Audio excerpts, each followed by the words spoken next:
পুজোর এই পুজোতে কি বার্তা দেবেন? সবচেয়ে প্রথমে যারা রানীগঞ্জবাসী আছেন বা আসানসোল বা পশ্চিমবঙ্গবাসী বা ভারতবাসী রয়েছেন, আজকে ত্রয়োদশী চলছে।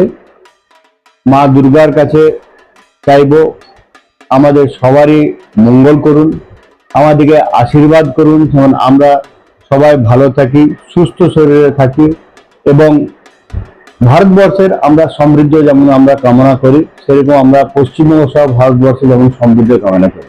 এবং আমার পেশেন্ট পার্টিরা সবাই যেমন দুর্গাপুরে যারা পেশেন্ট আছেন, যারা আমাকে দেখান এবং যারা আমাকে দেখান না, তারাও যেমন খুব ভালো থাকেন, ভালো করে পুজো কাটান, সেই প্রার্থনা আমি সবার কাছে করি এবং মা দুর্গার কাছেও প্রার্থনা করি যেমন সবাইকে ভালো রাখেন।